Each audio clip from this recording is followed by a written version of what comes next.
Hello guys, this is Rahul Singh. Welcome to our YouTube platform मेडॉकर रिजर्व। तो हम लोग आज बात करने वाले हैं सॉलिड स्टेट लेक्चर 3। तो चलिए फटाफट हम लोग लेक्चर 3 को प्लान करते हैं। तो चलिए मैं थोड़ा सा आपको रिमाइंड करवा दूं कि लेक्चर 1 और लेक्चर 2 में अभी तक मैंने आपको ये डिस्कस कर दिया है कि solid, crystalline, solid and crystal systems के बारे में मैंने 7 अलग अलग क्रिस्टल सिस्टम को भी डिस्कस कर दिया है। तो अब जो मेरा मोटो है वो ये है कि आपको क्यूबिक और हेक्सागोनल का डिटेल्ड एनालिसिस करना, ठीक है। तो चलिए हम लोग सबसे पहले लेक्चर 3 को स्टार्ट करते हैं। और लेक्चर 3 में क्या भाई, तो लेक्चर 3 में हमको पढ़ना क्या है, detail analysis of crystal system. तो सबसे पहला क्रिस्टल सिस्टम जो है मेरा वो है क्यूबिक। क्या है भाई, क्यूबिक के बारे में पढ़ना है, ठीक है। क्यूबिक है ना। तो मैंने आपको बताया था भाई क्यूबिक में 3 होता है, कौन कौन सा। तो आपने क्यूबिक में देखा पहला जो होता है वो होता है प्रिमिटिव क्यूबिक यूनिट सेल या प्रिमिटिव क्यूबिक क्रिस्टल बोलते हैं इसको, ठीक है। और दूसरा जो होता है या इसी का नाम होता है सिंपल क्यूबिक क्रिस्टल। चलिए नेक्स्ट देखते हैं हम लोग। जो नेक्स्ट है मेरा वो है प्रिमिटिव क्यूबिक क्रिस्टल या फिर सिंपल क्यूबिक क्रिस्टल। दूसरा आपने देखा था क्या था भाई, तो फेस सेंटर्ड एफसीसी बोलते हैं या बहुत लोग इसको सीसीपी भी बोलते हैं, सीसीपी। एफसीसी का मतलब हुआ face centred cubic cell, face centred cubic unit cell. और सीसीपी का मतलब हुआ cubic close packing, cubic close packing, cubic close packing, ठीक है, क्यूबिक क्लोज पैकिंग, ठीक है। तीसरा आपने इसमें देखा था भाई, वो तीसरा देखा था आपने बीसीसी। क्या देखा था, बीसीसी। और बीसीसी क्या होता है, बॉडी सेंटर्ड क्यूबिक। इसको डिस्कस करना है हम लोग को, ठीक है। उसके बाद आपने एक और चीज देखा था, इन सब के अलावा भी आपको एक और पढ़ना था और वो पढ़ना है एचसीपी। क्या पढ़ना है, HCP, hexagonal close packing, hexagonal close packing, hexagonal close packing, ठीक है। तो हमारे पास है ये सारा डिस्कस करना है। हर एक टॉपिक से 4 क्वेश्चंस निकाले जा सकते हैं। तो आपके पास है 1 टॉपिक, 2 टॉपिक, 3 टॉपिक, 4 टॉपिक, है ना। और हर एक से अगर 5 क्वेश्चन भी मैं निकाल लूं तो बताइए कितना हो गया भाई, 20 क्वेश्चंस। और ये 20 क्वेश्चंस पूछे जा सकते हैं एग्जाम में, बहुत इंपॉर्टेंट। तो चलिए हम लोग डिस्कस करते हैं पहला प्रिमिटिव क्यूबिक क्रिस्टल या सिंपल क्यूबिक क्रिस्टल होता है कैसा है, इसको तो आइडिया है, बट इसमें कैलकुलेशंस क्या क्या है उसको डिस्कस करते हैं। Cubic crystal, simple cubic crystal के बारे में चलिए।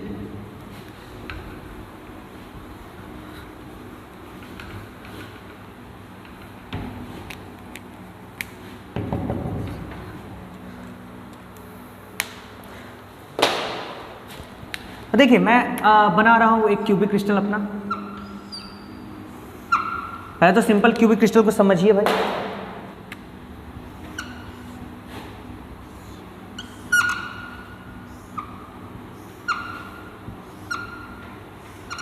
ठीक है, ये सिंपल क्यूबिक। आपने प्रिमिटिव यूनिट सेल के बारे में क्या पढ़ा, तो प्रिमिटिव यूनिट सेल के बारे में पढ़ा सर लैटिस पॉइंट्स कॉर्नर पे होते हैं। तो मैंने सारे लैटिस पॉइंट्स को कॉर्नर पे बना दिया। देखो आप 4, 5, 6, 7 और 8। तो सबसे पहला क्वेश्चन तो यहां से ये हो सकता है। पहला क्वेश्चन क्या हो सकता है, पहला क्वेश्चन यही हो सकता है कि what is the number of equivalent atoms. सबसे पहला क्वेश्चन तो यही है, what is the number of equivalent atoms. अब बहुत बच्चे ना फटाक से बोल देंगे सर 1 2 3 4 5 6 7 8 हो गया, गलत आंसर, ठीक है। तो 8 एटम नहीं है, इसको आपको ध्यान से देखना होगा। इसके अंदर 8 एटम नहीं है। आप बोलोगे सर एक एटम यहाँ पे मान लो बैठा हुआ है, बड़ा सा एटम बैठा हुआ है, तुम खुद देख के बताओ इस एक एटम का कितना पार्ट अंदर है। देखो तो कितना पार्ट इसका अंदर है, क्या पूरा पार्ट अंदर है, क्या पूरा पार्ट अंदर है, नहीं ना है। देखो सारा पार्ट इसका अंदर नहीं है। तो चलो इसको थोड़ा सा समझते हैं। ये तो सिंपल क्यूबिक है, तो सबसे पहले इस क्वेश्चन का आंसर ढूंढते हैं कि what is the number of equivalent atoms. एक बार समझना है और रटना बिल्कुल भी नहीं है, ठीक है, रटना नहीं है। साइंस रटने का सब्जेक्ट ही नहीं है, ठीक है। आपको बस समझना होता है चीज़ों को, उसको आसानी से समझिए पहले। तो चलो हम क्या करते हैं, हम 4 यूनिट सेल लेते हैं, 4 यूनिट सेल को एक साथ कंबाइन करते हैं और फिर देखते हैं उसमें क्या कर सकते हैं हम लोग, है ना। चलिए मैं फटाफट 4 यूनिट सेल बना देता हूँ, और आपको भी यूनिट सेल बनाना सीखना चाहिए, ठीक है। मेरी बात समझ में आ रही है आप लोग को? आपको भी यूनिट सेल बनाना सीखना चाहिए।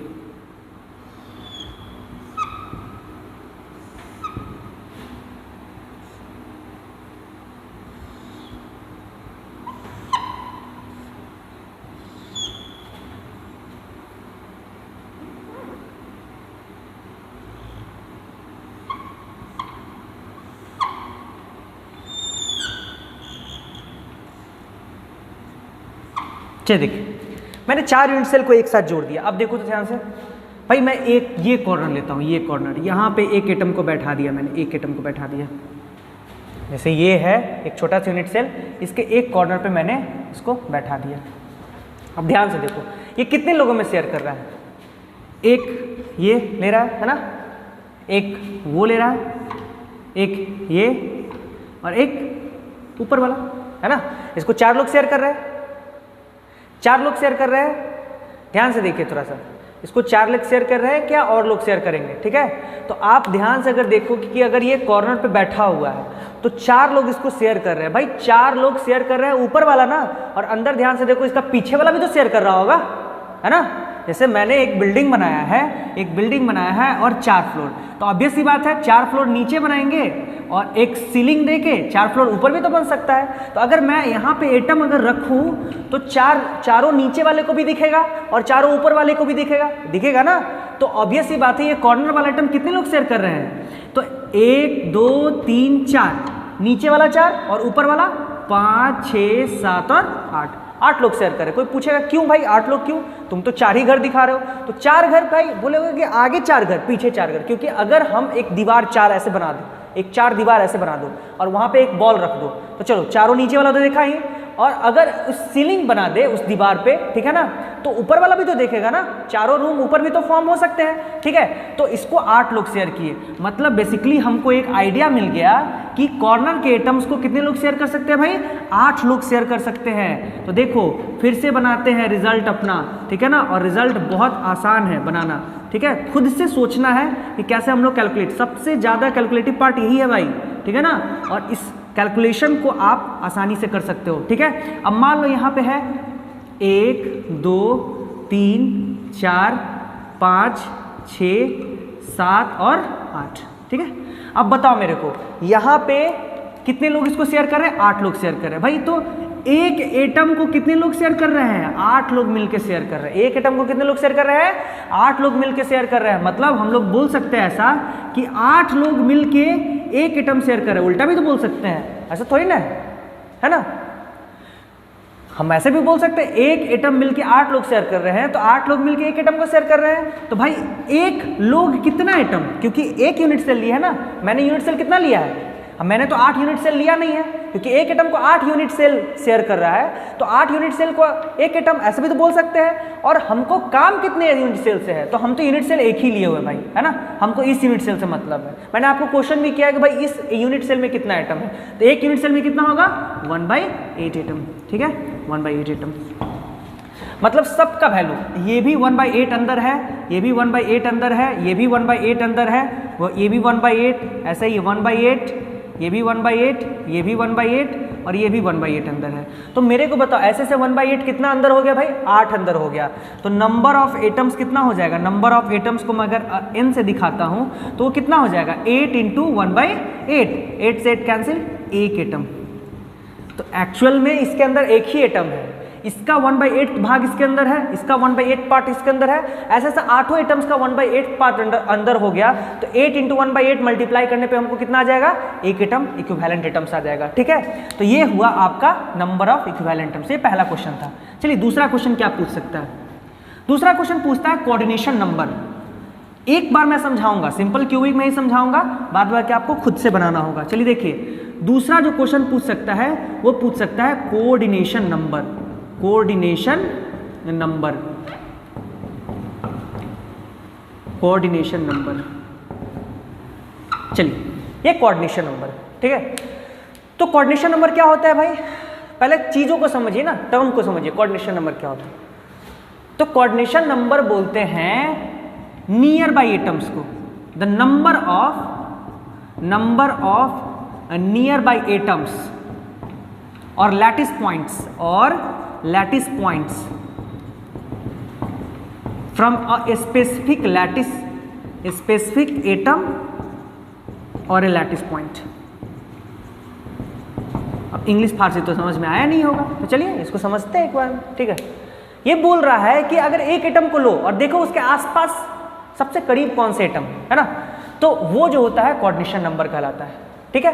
तो चलिए सबसे पहले इसको समझते हैं, बिना क्यूब के तो समझेंगे नहीं हम लोग, तो हम लोग क्यूब बनाते हैं, ठीक है। एक क्यूब बनाते हैं, ठीक है। चलिए क्यूब बनाते हैं और समझने की कोशिश करते हैं, हर एक चीज़ यहाँ समझना है, कुछ भी रटना नहीं है, ठीक है। अब देखिए यहाँ पे, अब मैंने एक यूनिट सेल बना दिया, ठीक है, फटाक से एक यूनिट सेल बना दिया। अब देखो इस चीज़ पे हम क्या बनाते हैं, बड़ा बड़ा एक एटम्स रखते हैं। चलो एटम्स रख के देखते हैं, ऐसे मैंने बहुत सारे एटम्स रख दिया यहाँ पे।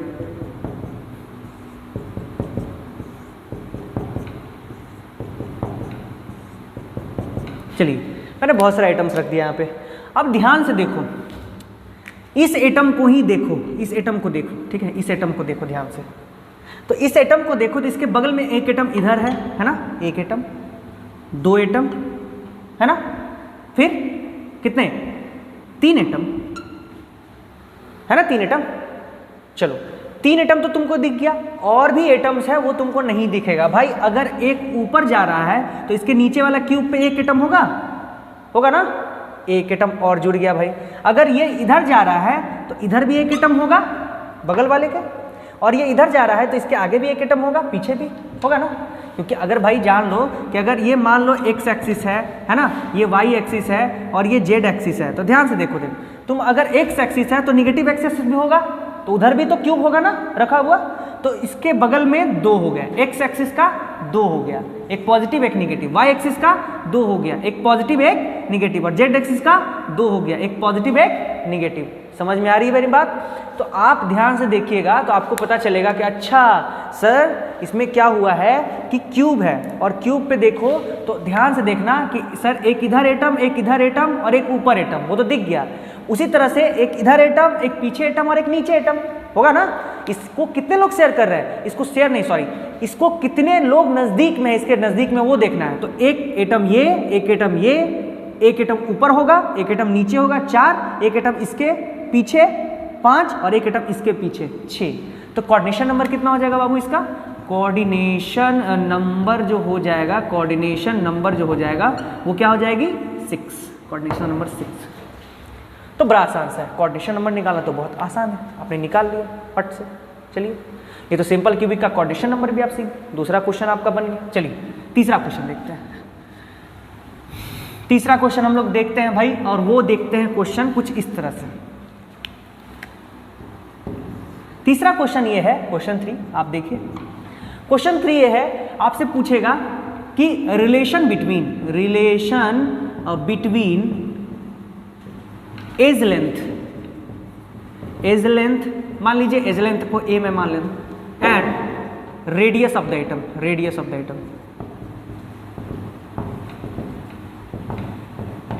जिसको मैं आर मान रहा हूं, ठीक है, अपने मन से मैंने कुछ भी मान लिया, ठीक है। अब देखिए सबसे पहले तो एज लेंथ को देखते हैं। तो आप एक क्यूब ले लो, ठीक है ना, आप एक क्यूब ले लो भाई, है ना, और एक क्यूब ले लो, मैंने एक क्यूब ले लिया है।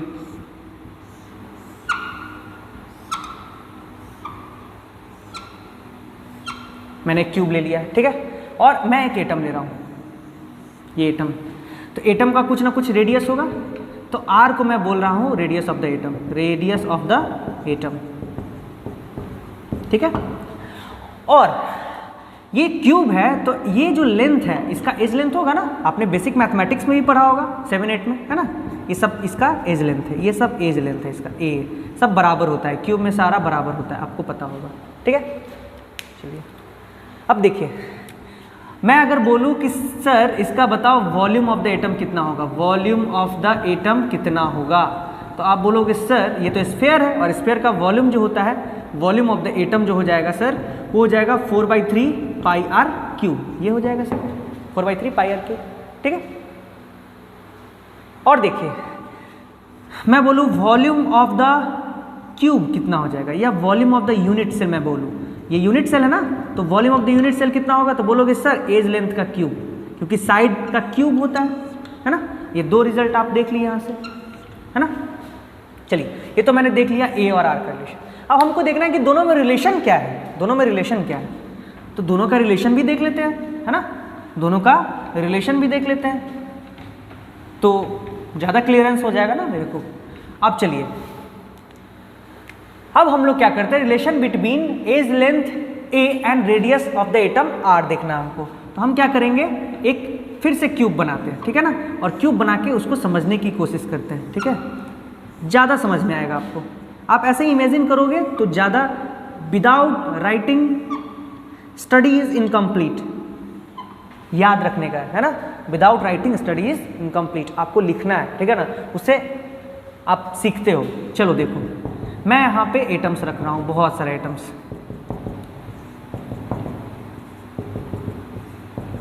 अगर आपको याद हो, प्रीवियस लेक्चर्स आपने फॉलो किया है अगर, तो आपको याद होगा मैंने बोला था कि ये एटम बड़ा होता है, ये एटम कुछ इस तरह से होता है, बड़ा सा एटम यहाँ पे होता है, और ठीक यहाँ भी बहुत बड़ा एटम बैठा होता है, मैंने बोला था आपको। तो इस एज लेंथ को बाहर निकालो, तो देखो थोड़ा सा, तो इस एज लेंथ को मैं बाहर निकाल रहा हूँ, ठीक है, मैंने बाहर निकाला और देखा कि इस पर दो एटम, मैंने बाहर निकाला और देखा इस पर दो एटम बैठा हुआ है। भाई दो एटम क्या क्या है, तो चलो इसको मैं थोड़ा सा छोटा कर देता हूँ ताकि बड़ा इमेज ना बने। ये ए है, ये पूरा डिस्टेंस ए है, ये मैंने पूरा यहाँ से उठा के एज लेंथ पे यहाँ डाल दिया, ठीक है। अब देखो बीच से दो एटम है, तो यहाँ पे एक एटम है ना, और यहाँ पे एक एटम है, देखो दो एटम है, दोनों एटम यहाँ पे बैठा हुआ है, दोनों सब तो सेम एटम है, तो इसका रेडियस कितना होगा भाई आर, और इसका रेडियस कितना होगा आर।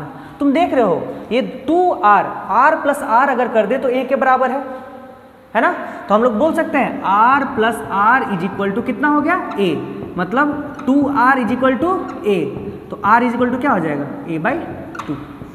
ये मेरा रिजल्ट हो गया, दोनों के बीच का रिलेशन क्या है, r is equal to a/2, ठीक है। तो ये रिजल्ट याद रखने का है। चलिए चौथा क्वेश्चन, फोर्थ जो क्वेश्चन है वो है पैकिंग फ्रैक्शन, सॉरी क्या बोलते हैं उसको, पैकिंग फ्रैक्शन, इसको बोलते हैं हम लोग पैकिंग फ्रैक्शन, पीएफ, और जगह से लिखा रहेगा। पैकिंग इफिशिएंसी भी बोलते हैं, मतलब पैकिंग इफिशिएंसी भी बोलते हैं। चलिए देखिए ये क्या होता है, पैकिंग इफिशिएंसी क्या होता है, तो इसको हम लोग डिफाइन ही करते हैं, the ratio of volume of the atom,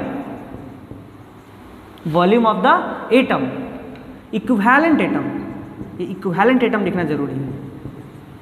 the ratio of the volume of equivalent, कितना एटम है, आपको 8 दिख रहा है, इसका मतलब 8 मल्टीप्लाई नहीं करना है, इक्विवेलेंट एटम से मल्टीप्लाई करना है। The ratio of the volume of equivalent atom to the volume of unit cell. अब ध्यान से देखिए, जैसे एक यूनिट सेल है और उसमें कितना एटम्स भरा हुआ है ना, तो मान लीजिए एटम्स का वॉल्यूम को हमको डिवाइड करना है किससे, volume of the unit cell से। ये बताता है कि अगर मान लो ये 50%, इसका मतलब अच्छा आधा भरा हुआ है आधा खाली है एटम, ठीक है ना। तो चलिए आपको बताना है, जैसे मैं मान लूँ कि एक यूनिट सेल है, ठीक है ना, और क्या करना है आपको बोलना है सर कि अगर मान लो 50% पैकिंग फ्रैक्शन हो गया, तो आप क्या सोचोगे, इसका मतलब 50% का मतलब ये हुआ कि 50% में भरा हुआ है एटम और 50% क्या है खाली है, ठीक है।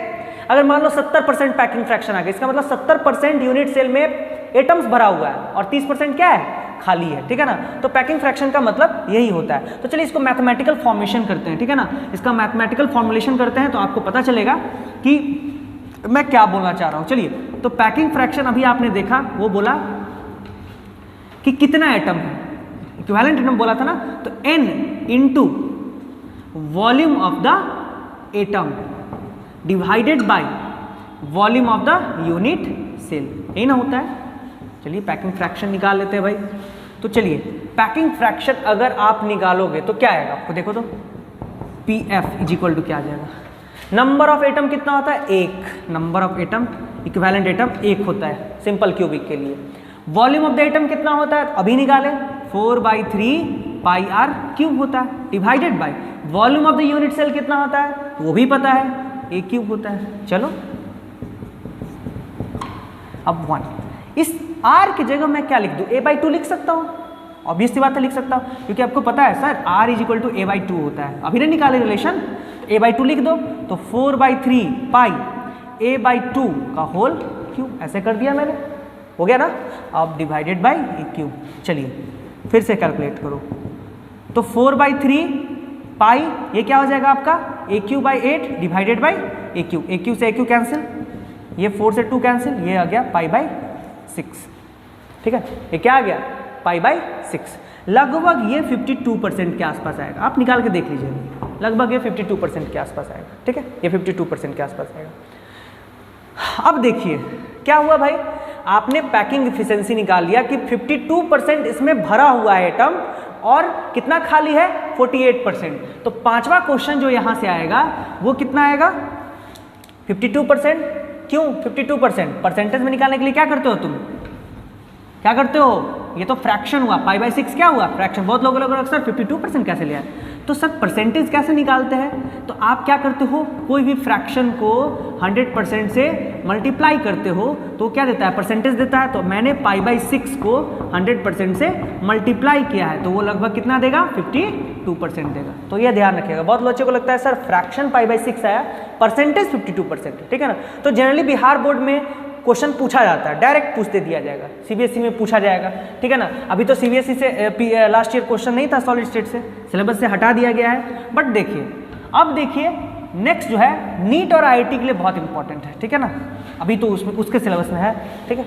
अब चलिए कोई नोटिफिकेशन नहीं है इसका, तो है सिलेबस में। चलिए नेक्स्ट अगला जो हम लोग देखते हैं वो है मेरा कि भाई आपने देख लिया 4 क्वेश्चन, पांचवा क्वेश्चन इसमें एक ये आ सकता है, पांचवा क्वेश्चन मेरा ये आ सकता है, और वो क्या है, वो आ सकता है वाइड और इम्प्टी स्पेस, ये भी क्वेश्चन एक पूछा जाता है, इम्प्टी स्पेस, वाइड और इम्प्टी स्पेस क्या होता है, तो आप डायरेक्टली बोलिएगा सर वाइड क्या होगा सर, तो 100% जो था स्पेस, यूनिट सेल का स्पेस कितना 100% जो स्पेस था उसमें से आप पैकिंग फ्रैक्शन को घटा दीजिए, भाई 100% मेरे पास स्पेस है और उसमें से 52% भरा हुआ है, तो जो खाली बचेगा, खाली का मतलब ही एम्प्टी स्पेस होता है, वाइड का मतलब ही एम्प्टी स्पेस, तो कितना बचेगा भाई 48%, तो ये 48% क्या होता है इसका वाइड होता है, ठीक है।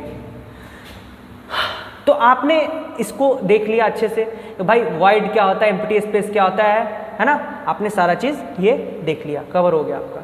चलिए नेक्स्ट हम लोग बात करते हैं, वो है फेस सेंटर्ड क्यूबिक। तो 5 क्वेश्चन को एक बार एक्यूमुलेट कीजिए, तो रिजल्ट याद रखिए फटाफट, अगर कोई पूछे तो खुद बता देना है, फट से बता देना है क्वेश्चन को, ठीक है। कैसे पूछेगा क्वेश्चन, तो पहला क्वेश्चन भाई नंबर ऑफ वैलेंट टर्म्स, तो आपने देख लिया 1। क्वेश्चन 2 कोई पूछेगा कोऑर्डिनेशन नंबर क्या होता है, तो तुरंत बोलोगे सर कोऑर्डिनेशन नंबर 6 होता है सर, ठीक है। कोई पूछेगा कि रिलेशन क्या होता है रेडियस और एज लेंथ में, तो तुरंत बोल देंगे r = a/2 होता है सर, है ना। क्वेश्चन 4 पैकिंग एफिशिएंसी कितना होता है बुआ, तो 52% होता है सर, है ना। क्वेश्चन 5 वाइड कितना होता है, तो 48% होता है ना। तो ये 5 क्वेश्चन बहुत आसान है ना। अब देखिए, अब हम लोग जो डिस्कस करने वाले हैं वो क्या है, वो है एफसीसी। क्या है भाई, एफसीसी, फेस सेंटर्ड क्यूबिक, दूसरा टॉपिक। चलिए, और दूसरा टॉपिक है फेस सेंटर्ड क्यूबिक, उसको हम लोग डिस्कस करते हैं थोड़ा सा।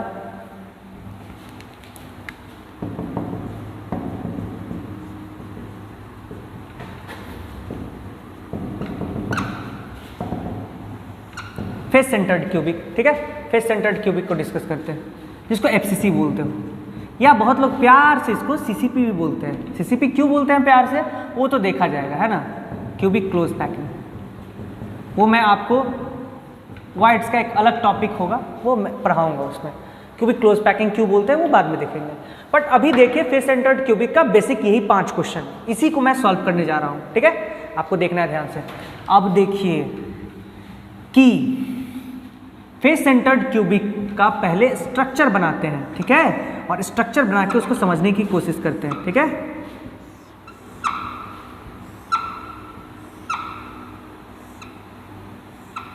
ठीक है, मैंने फेस सेंटर्ड का बनाया, चलिए बनाते हैं।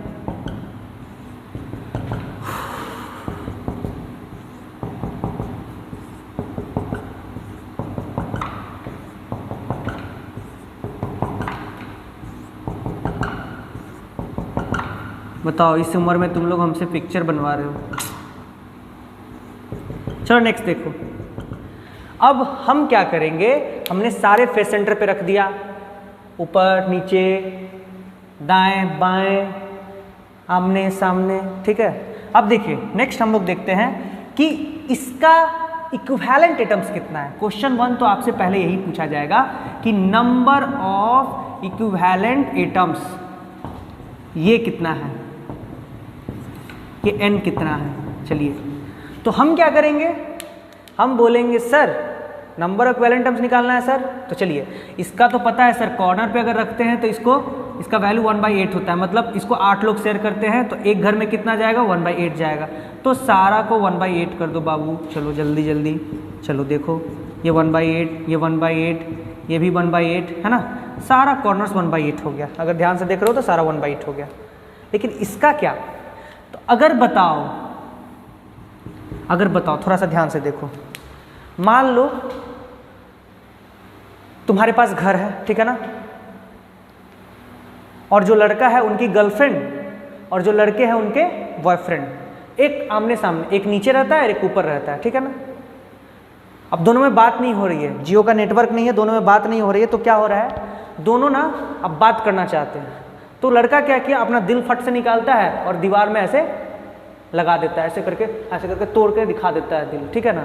अब देखो ध्यान से क्या हुआ, वो दिल जो है वो कौन देख रहा है, आधा लड़का देख रहा है और आधा लड़की देख रही हो, और तो कोई नहीं देख रहा होगा ना, और कोई देख लेगा तो बवाल हो जाएगा ना, दिक्कत हो जाएगा, फिर तुम दोनों को रूम से निकाल दिया जाएगा, ठीक है। तो क्या होगा, इसीलिए क्या होता है कि वो जो सीलिंग को तुम वैसे समझ रहे हो, वैसे ही इस चीज को समझो ना ध्यान से, कि सीलिंग पे अगर एक बड़ा सा एटम मैं रख दूं बीचों बीच एक, तो ऊपर वाला एक देखेगा और एक नीचे वाला देखेगा, मतलब उस एक एटम को कितने लोग शेयर किए भाई, 2 लोग शेयर किए। तो इसी तरह से इस एक एटम को कितने लोग शेयर करेंगे, 2 यूनिट सेल शेयर करेंगे। तो एक एटम को 2 यूनिट सेल शेयर कर रहे हैं, मतलब 2 यूनिट सेल मिलके एक एटम शेयर कर रहे हैं, तो एक कितना 1/2 भाग लेगा, है ना, 1/2 पार्ट उसके पास है, 1/2 इसका पार्ट, 1/2 इसका अंदर है, 1/2 इसका अंदर है। जितने भी फेस सेंटर दिख रहे हैं सारा का वैल्यू 1/2 हो गया। अब हमको नंबर ऑफ इक्विवेलेंट एटम्स निकालना आसान हो गया। 8 कॉर्नर है और सब 1/8 पार्ट अंदर है उसका, तो 8 × 1/8 प्लस फेस सेंटर कितने हैं बाबू, 1 2 3 4 5 और 6 फेस, और 6 फेस सेंटर 6 × कितना, हाफ, 6 × हाफ। चलो अब जैसे ही इसको करोगे 3 और ये 1, तो 1 + 3 कितना हो जाएगा बाबू, 4। इसके नंबर इक्विवेलेंट एटम्स कितने आ गए, 4 आ गए। फिर से बताना पड़ेगा, हाँ, तो क्या करो, वीडियो पॉज करके सीखना, फिर से पीछे करके सीखना, क्योंकि ऑनलाइन का कुछ फायदा हमको भी होना चाहिए ना। चलो देखो नेक्स्ट, अगला जो है मेरा वो है क्वेश्चन 2। तो क्वेश्चन 2 क्या होगा उसको ध्यान से देखते हैं, ठीक है ना। क्वेश्चन 2 आपसे फिर से वही करेगा, कोऑर्डिनेशन नंबर बताइए सर, कोऑर्डिनेशन नंबर क्या होगा, है ना, कोऑर्डिनेशन नंबर क्या होगा। तो चलिए क्वेश्चन 2 में कोऑर्डिनेशन नंबर को थोड़ा सा ध्यान से देख लेते हैं, ठीक है ना। कोऑर्डिनेशन नंबर,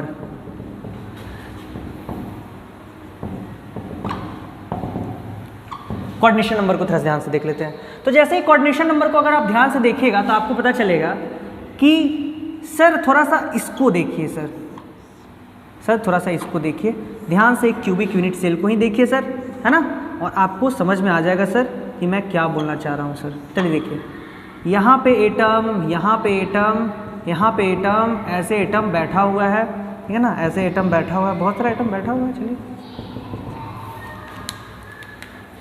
और यहाँ पे एटम, तो ऊपर जो यूनिट सेल आएगा उसमें भी एक एटम ऐसा होगा बीच में, क्योंकि हमको फेस सेंटर से लेना है, फेस सेंटर के लेना है, क्योंकि यहाँ नाम ही दे दिया फेस सेंटर, तो हमको फेस सेंटर के करीब देखना है।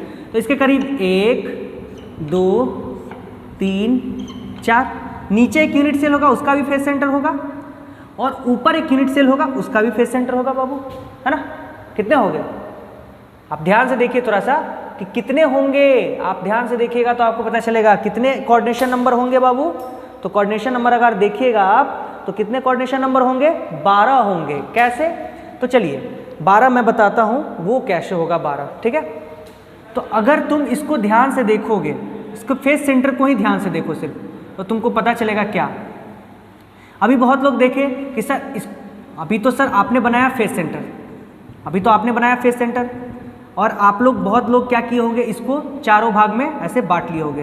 लेकिन थोड़ा सा ध्यान से समझिए, इसको समझने की चीज़ है। अब क्या करोगे तुम अगर ध्यान से देखोगे तो तुम्हारा ये दूरी जो है वही दूरी ये भी है। कैलकुलेट करने वाले समझिए इस चीज़ को, है ना। आपका जो दूरी ये है वही दूरी ये भी है, और वैसा सा कितना दूरी हो गया, एक इधर वाला, दो पीछे और ये आगे, है ना। और वैसा सीलिंग पे कितना हो गया, 1 2 3 और 4, और अगर नीचे 4 है तो ऊपर भी कितना होगा, 4 ही होगा, है ना। तो कितने कोऑर्डिनेशन नंबर हो गए, कितने, 12। ध्यान रखिएगा इस चीज को, कितने, 12 हो गए। कैसे आपने निकाला, आप बोलिएगा कि सर 4 सीलिंग पे ही हो गया इसका, 1 2 3 4, और जो ये दीवार दिख रहा है सर, एक इधर से एक इधर से एक पीछे से एक आगे से, उधर भी तो 4 जाएगा सर, उधर भी तो 4 जाएगा सर, क्योंकि डिस्टेंस सेम ही है। और सर वैसा ही दीवार ऊपर वाले क्यूब का भी होगा तो उधर भी तो 4 जाएगा सर, उधर भी तो 4 जाएगा, ठीक है। तो कितने हो गए, 1 2 3 4 सीलिंग पे, 4 ऊपर 4 नीचे। तो कोऑर्डिनेशन नंबर कितने हो गए बाबू, 12। कितने हो गए, 12। बहुत लोग ये सोच के निकल जाते हैं कि 4 होगा, जैसे मैंने पहले बनाया था। तो ये गलती कभी नहीं करना, आपको सोचना है ये क्यूब क्या है, ये सीरीज है ना, वैसा ऐसा बहुत सारा यूनिट सेल उसमें जुड़ते चला गया होगा, ठीक है ना। तो ये सीरीज है, तो ऐसा बहुत सारा यूनिट सेल नीचे भी होगा, ऐसा बहुत सारा यूनिट सेल ऊपर भी होगा। तो सीलिंग पे 4, ऊपर 4 और नीचे 4, टोटल हो गया कोऑर्डिनेशन नंबर कितने, 12। तो चलिए हम लोग तीसरा प्रॉपर्टी देखते हैं। तीसरा प्रॉपर्टी क्या है, what is the relation between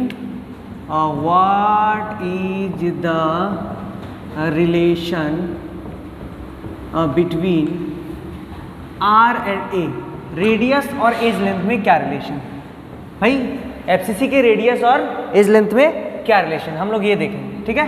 तो चलिए सबसे पहले हम लोग क्या करते हैं, आप जान गए कि भाई volume of the unit cell कितना होता है, तो volume of the unit cell कितना होता है, ए क्यूब, क्योंकि अभी भी आपका यूनिट सेल वही है ना। और वॉल्यूम ऑफ द एटम कितना होगा, जिसका रेडियस आर हो, वो कितना हो जाएगा, 4/3 पाई आर क्यूब होगा ना। अब थोड़ा सा ध्यान से देखिए, हमको रिलेशन निकालना है, तो हम क्या करेंगे, फिर एक क्यूब बनाएंगे। क्या करेंगे, एक क्यूब बनाएंगे, ठीक है। एक क्यूब बना रहे हैं भाई, देखिए यहाँ पे क्यूब बना रहे हैं,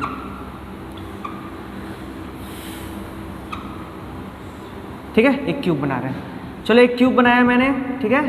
और यहाँ पे मैं एटम रख रहा हूँ, एफसीसी का है तो यहाँ पे एटम मैं रख रहा हूँ।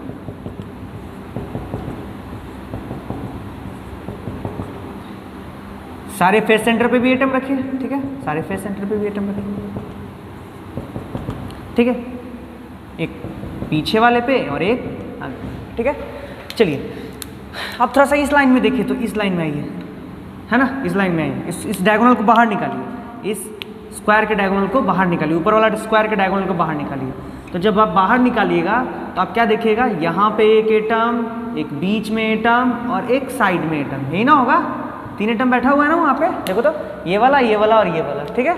तो हम क्या करेंगे, बोलेंगे सर इसका रेडियस आर, यहाँ पे रेडियस आर और यहाँ पे ये टोटल डिस्टेंस कितना है भाई, तो √2a है ना, ये टोटल लेंथ कितना है, √2a, क्योंकि आपको पता है स्क्वायर का डायगोनल कितना होता है, √2a होता है। जोड़ो r कितना, 4r = √2a, तो r कितना हो जाएगा आपका, √2a/4, ठीक है, √2a/4 हो जाएगा, ठीक है।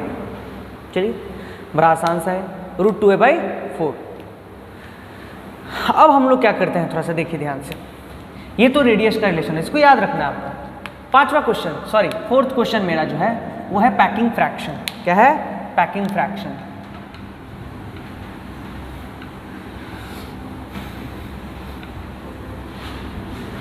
फोर्थ क्वेश्चन है मेरा पैकिंग फ्रैक्शन, उसको मैं देखता हूँ कि पैकिंग फ्रैक्शन क्या होगी।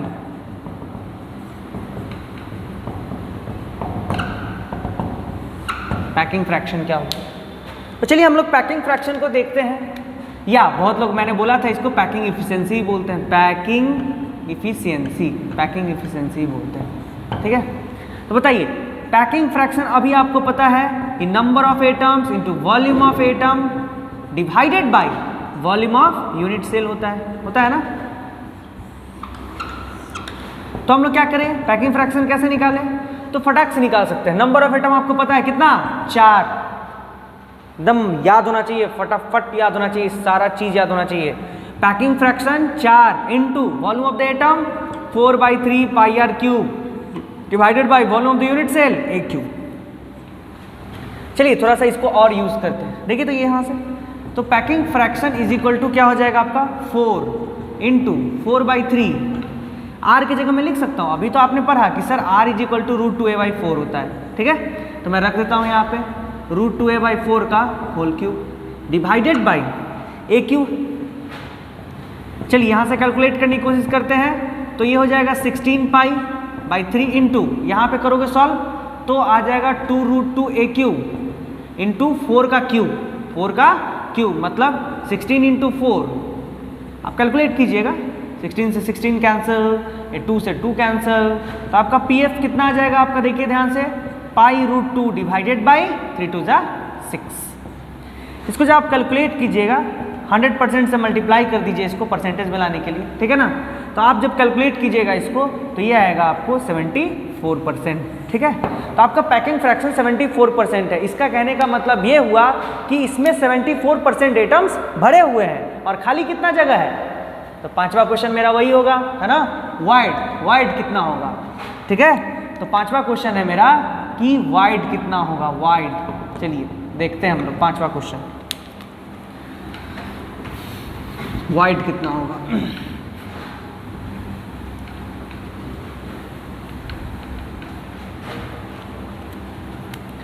तो वाइड जो होगा मेरा उसको ध्यान से देखते हैं। तो वाइड क्या होता है आपका, वाइड जो होता है वो होता है पैकिंग फ्रैक्शन माइनस 100%, पूरा था 100%, उसमें से जो भरा हुआ था उसको क्या कर देंगे, घटा देंगे।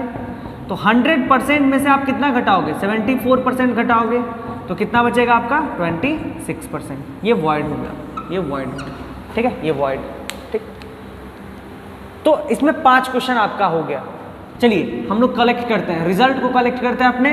तो अपने रिजल्ट को जब आप कलेक्ट कीजिएगा तो आपको क्या मिलेगा, देखिए तो अपने रिजल्ट को कलेक्ट करते हैं। तो मेरा रिजल्ट क्या क्या है, पहला रिजल्ट तो ये है कि नंबर ऑफ एटम्स कितने थे भाई, तो 4 थे, फटाफट देखिए। दूसरा कोऑर्डिनेशन नंबर कितना था भाई, तो मेरा कोऑर्डिनेशन नंबर जो था वो था 12, कोऑर्डिनेशन नंबर कितना था 12। तीसरा रिजल्ट रेडियस, तो √2a/4, चलो ये भी देख लिए। फोर्थ पैकिंग फ्रैक्शन 74%, ठीक है। पांचवा वाइड, तो 26%, ठीक है। तो यहाँ से आप 5 रिजल्ट को आसानी से आप देख सकते हो। 5 रिजल्ट देखना है बोर्ड में, बहुत आसान है, ठीक है।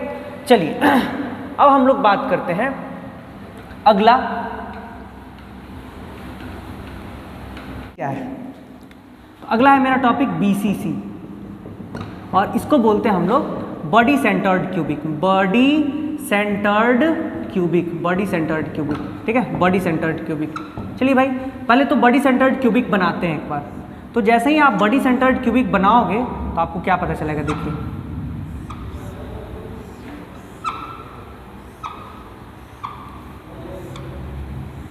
ठीक है। तो आप बोलोगे सर कॉर्नर्स पे एटम्स होते हैं इसके, और कहाँ पे होता है बाबू, तो आप बोलोगे सर, अगर आपने वॉच किया अच्छे से वीडियोस को, तो आप बोलोगे सर कि इसके बॉडी सेंटर पे भी होता है सर, है ना।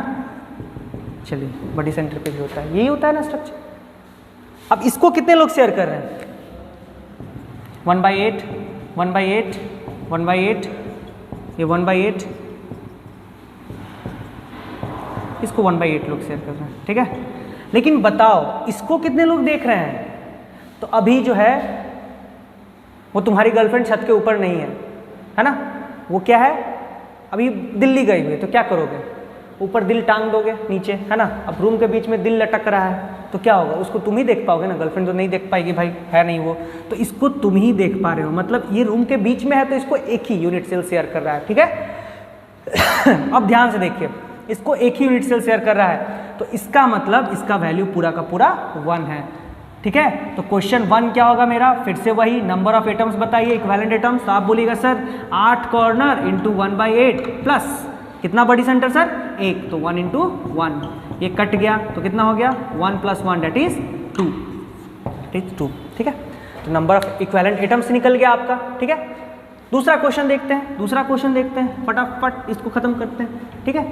दूसरा क्वेश्चन देखते हैं, चलिए दूसरा क्वेश्चन भी देख लेते हैं, क्वेश्चन 2 देख लेते हैं। तो जैसे ही क्वेश्चन 2 अगर आप देखिएगा तो उसमें आप देखेंगे सर क्वेश्चन 2 में तो यही था आपका कि आपको ये बताना था कि कोऑर्डिनेशन नंबर कितना होता है, कोऑर्डिनेशन नंबर कितना होता है सर, ठीक है, कोऑर्डिनेशन नंबर।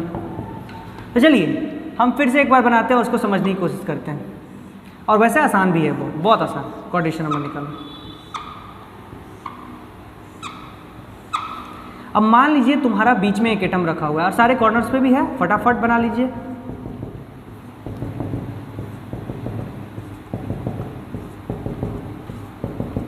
अब बताइए, एक यहाँ पे, एक यहाँ पे, एक यहाँ पे, एक यहाँ पे, है ना, ऊपर 4 कॉर्नर पे और नीचे 4 कॉर्नर पे, इसके लिए तो सब बराबर है, बीच में रख दिए तो कौन लेग शेयर करेगा, एक वो कॉर्नर वाला, एक ये कॉर्नर वाला, एक ये कॉर्नर, ये कॉर्नर, तो ऊपर 4 और नीचे 4, तो इसको कितने लोग देख रहे हैं भाई, 8 कॉर्नर के इसके, मतलब एडजेसेंट 8 कॉर्नर से इसके, तो कोऑर्डिनेशन नंबर कितना हो गया 8, बहुत आसान, सबसे आसान तो यही है, ठीक है। तो इसीलिए दिल को शेयर नहीं करना है, अपने लिए लटका के रखना है, पूरा का पूरा अपने से पूरा का पूरा दिल जो है एक ही लोग शेयर कर सकता है, वो कौन है, हम, ठीक है ना।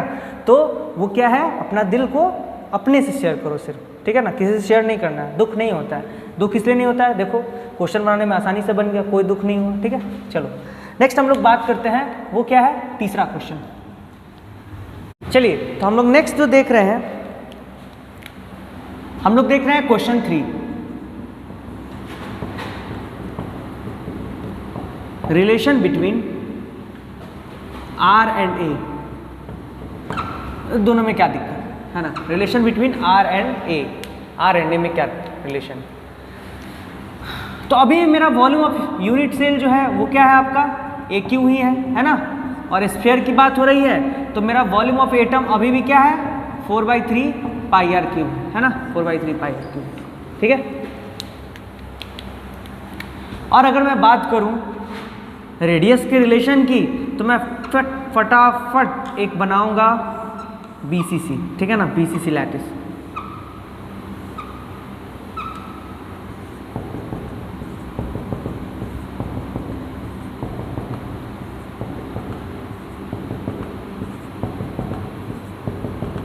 और इसके बॉडी सेंटर पे एक एटम रखा हुआ है, ठीक है।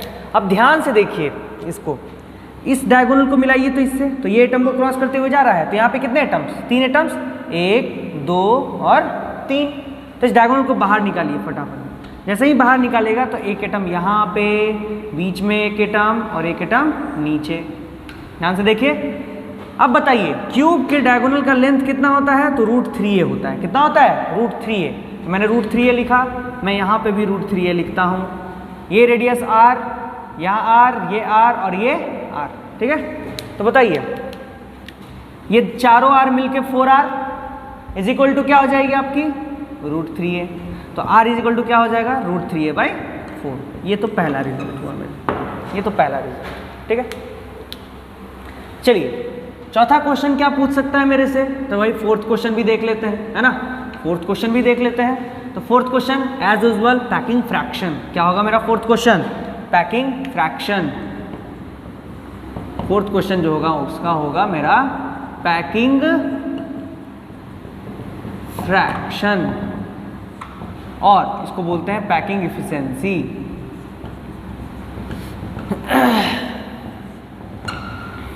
तो आपका पैकिंग फ्रैक्शन अभी क्या हो जाएगा, number of atoms into volume of atom divided by volume of unit cell, ठीक है, ये ना होगा। चलिए इसको देखते हैं ध्यान से थोड़ा सा।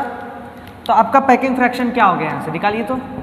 तो packing fraction is equal to हो जाएगी number of atoms to volume of the atom कितना होगा भाई, तो वॉल्यूम ऑफ द एटम जल्दी से निकालिए।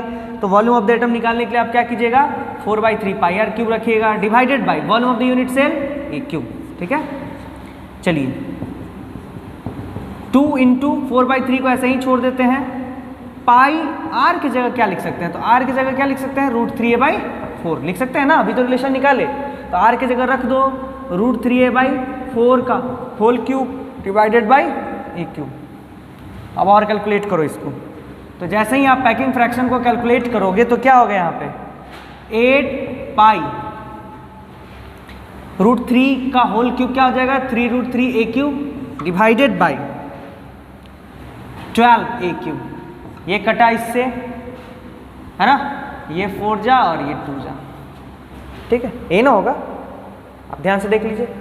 सॉरी यहाँ पे 4 का क्यूब है तो ये ऐसा कुछ नहीं होगा, आपका कुछ ऐसा हो जाएगा 8 पाई 3√3a cube divided by 64a cube.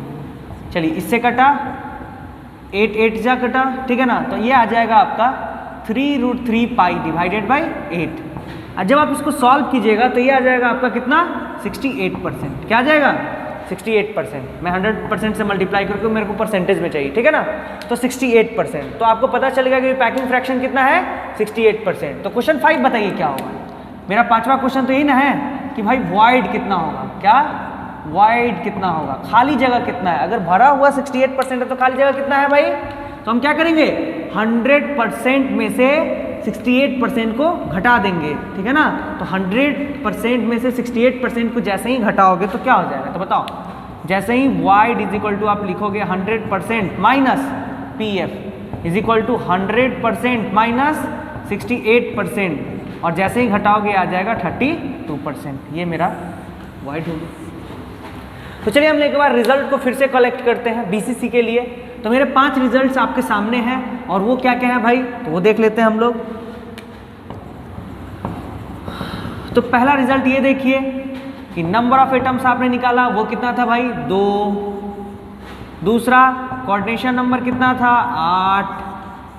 तीसरा रेडियस रिलेशन क्या था एज लेंथ के साथ, तो √3a/4। चौथा पैकिंग फ्रैक्शन कितना आया, तो आपका पैकिंग फ्रैक्शन कितना आया भाई 68%। आपका जो भी आया हो, मेरा तो 68% आया। 5 वाइड कितना 32%। तो चलिए ये तो था मेरा क्यूब का, है ना, ये मेरा क्यूब का था, ठीक है ना। ये मेरा क्यूब का सारा मैंने तीनों डिस्कस कर दिया आपको। पहला मैंने डिस्कस किया प्रिमिटिव बोलो, है ना, सिंपल बोलो या बेसिक बोलो, है ना, इसको मैंने डिस्कस कर दिया। फिर FCC मैंने डिस्कस किया, या इसी को मैंने CCP भी बोला था, और तीसरा BCC डिस्कस किया। अगले लेक्चर में मैं डिस्कस करने वाला हूँ HCP, क्या हेक्सागोनल क्लोज पैकिंग, ठीक है ना। HCP मैं डिस्कस करूँगा। HCP के बाद हम लोग थोड़ा सा फॉर्मूला मेकिंग सीखेंगे, अलग अलग तरह का स्ट्रक्चर्स का फॉर्मूला बनाना। उसके बाद हम लोग डेंसिटी ऑफ द क्रिस्टल सीखेंगे। तो कुछ हद तक हम लोग सिलेबस को आगे बढ़ा रहे हैं धीरे धीरे। तो बने रहिए हमारे साथ। थैंक्स।